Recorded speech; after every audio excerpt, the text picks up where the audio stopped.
President Ruto, the Prime Cabinet Secretary, the CS National Treasury, Chairman KRIA, Commissioner General, distinguished taxpayers, good afternoon. Your Excellency, before I say one or two things and then invite you to talk to these great people, let me introduce the Cabinet colleagues who are here, starting with the Honorable Musalia Mudavadi, the Prime Cabinet Secretary, Pigiani Makofi. We have Simon Chelugui, the CS for Cooperatives and SMC. The Honorable Salim Mvuria, our CS for Mining and Blue Economy. Mr. Davis Chirchil, our CS for Energy and Petroleum. The Honorable Senator Kipchumba Murkomen for Roads and Transport. And our PS for Transport, Mohamed Dagar.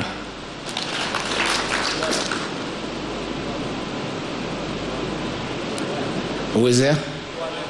Oh, the Honorable Aden Duale, the Minister for Defense.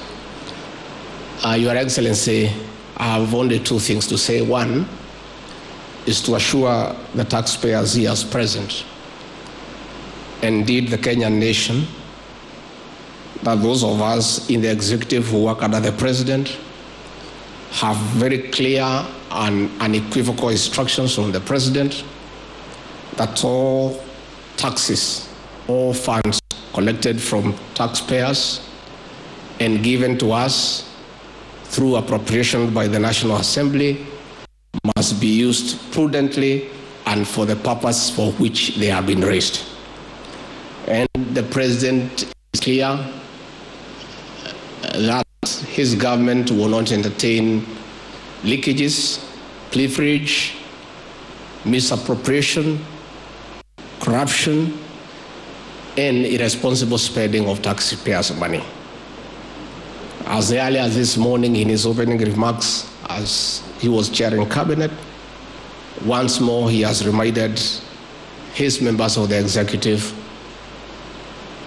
that funds must be used prudently for the purposes for which they have been collected. Indeed, his call that Matatu revolves around taxpayers' money. It is around that space. Number two, I also want to assure the taxpayers present and the rest of the country, and indeed the people of Kenya, there has been a debate about visits by the President out of the country. There are some critics for being ignorant and not having proper facts, thinks, and advances an argument that funds are not being used prudently. I want to assure the taxpayers and the people of Kenya that every journey that has been planned for the President outside the country is carefully planned and has an economic gain to the people of Kenya. And the President travels because there is a gap. We are not able to meet our development and recurrent expenditure from what we get from the taxpayers. And therefore the President must travel to look for investors, to engage multilateral institutions to bridge the deficit. And I want to assure the people of Kenya, as we see today, these high-profile visits by the President have already started showing good signs. And it's also important that we tell the people of this country, for every visit the President has made to another country, another President or Prime Minister has also come to Kenya, because this is reciprocal diplomacy. And as we speak today, because of anchoring the country properly in the international stage, Kenya is now the destination of choice for investors and for tourists.